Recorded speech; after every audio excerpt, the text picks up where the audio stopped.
So I'm up under the truck here on the passenger side. I just got done doing the driver's side.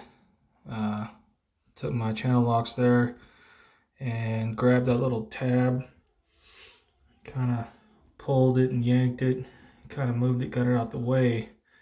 And on top of that, you see me bust it loose. There's two other little tabs that hold it on. And I pretty much just get that thing out the way. And here I am coming in with the towel, trying to clean it up a little bit. I pushed the boot back. You notice there's a groove there. That's where that inner boot likes to sit. And you want to take your towel and clean it. Wipe off any grease and dirt, anything that can interfere. You just want rubber on metal. That's all you want. I do got a little spray bottle of gasoline, some old gas that I got. And I don't spray a lot. I just spray just enough just to break up any other little residue of grease that's on there. Just trying to find out how to get this stuff to spray out to begin with. I got just a little bit there in the bottle. So I'm kind of working it, getting it around that drive shaft there and just trying to wipe it clean. You want a nice clean surface before you go and slide that rubber boot back on there and put your new clamp. Right here you see me taking the boot and sliding it back over that groove that's on the axle, making sure there's no grease or no dirt, nothing like that in the way. Next, you want to grab your clamp. I got an extended one. It's a bit longer than what you'd use for this side of the boot. I like the longer ones. They're probably about 20 inches long. You don't even need them that long. That's just how long they come. They either come really short or really long. And I like to wrap it around twice. So right now I'm trying to figure out what side I want to feed the wire, whether it be up over from the front or up over from the back. And I figure out that up over from the front's probably the best way, because if you think about it, how the axle spins, your end product is going to be like a little tab that you bend back. And do you want that pointing forwards or do you want it pointing back? I like to bend mine to where the end product looks like the tab is bent back. That way when the axle's spinning forwards, say like I don't know, a tree branch or something catches it, doesn't peel it off. So right now I'm just basically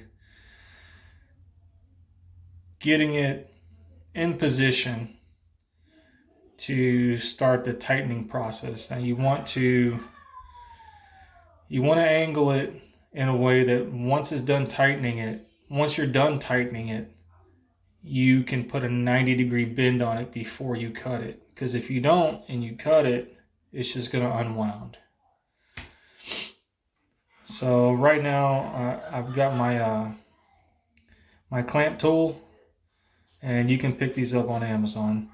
They're pretty cheap. It comes with a whole kit. And I'm feeding it through. Actually, what I'm doing right here is I cut some of the excess off. You can see the end shaking right there. I just got done cutting some of the excess off because it's just too much when you go to tighten it.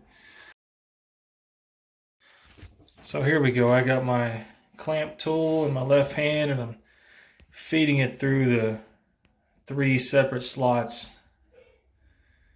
to get it ready to start tightening it. There's a slot there at the beginning. Then there's one that kind of looks like a half moon. You want the rounded part facing you. And there's the excess after I pulled it through the 3rd slot. Now that 3rd slot has a little handle on it. And you can see here, turning it, and it's starting to tighten the strap here, the banding wire. So the tip of the tool is pressed up against the part where it loops back around and goes in, so it doesn't move. So all it can do is pull the slack out at this point. Now I've gotten most of the slack out, and I start to, you can see my hand come down, and there it is right there, the 90 degree. This is very important. If you don't do this, you just wasted the whole job. You got to do it all over again. You put that 90 degree bit in there, and then there's this other funky looking tool. It looks like an Allen key. It's just a little handle that goes into a hole, and that turns that shaft that has a cutting edge on it. I'm trying to get a better angle. And it turns the shaft, and the cutting edge goes straight against the banding wire and cuts it really fast and clean. Boom, there it is. And see that 90 degrees, the only thing's holding all that tension on right there until you can get your finger on it and press it in all the way.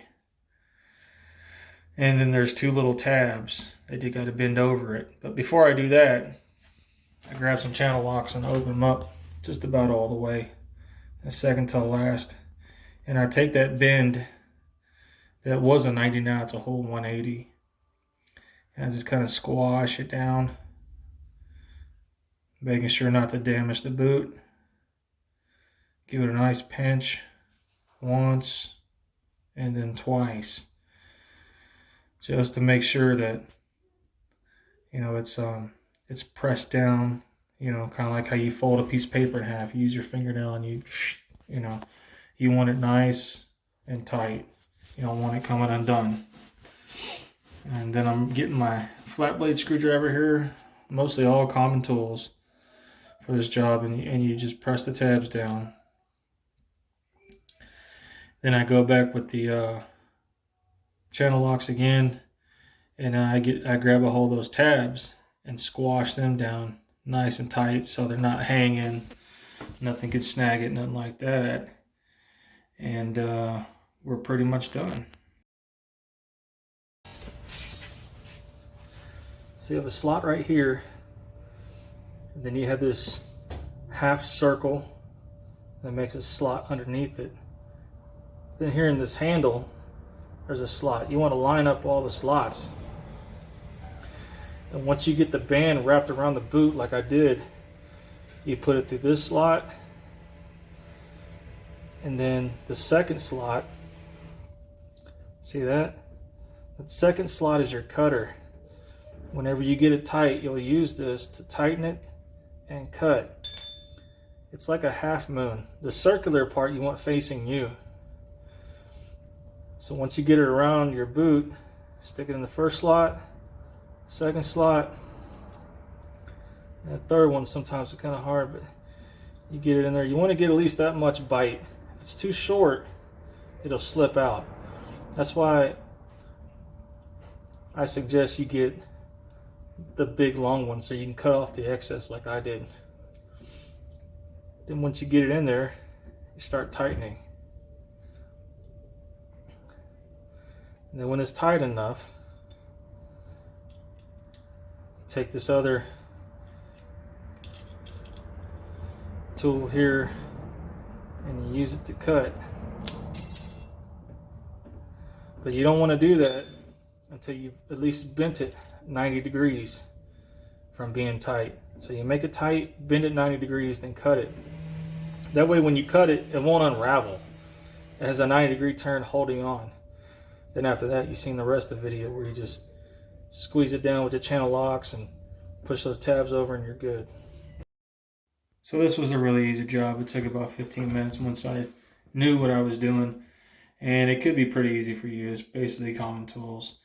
And if you got leaky CV axle boots, it's because your band is loosening up and you need to put another one and tighten it down. This is the second time I've done this. I did do it when I got it, I got it 150,000 miles 3 years ago. And now it's about 186, so I had to do it again. So thank you all. Like and subscribe, and we'll see you on the next one.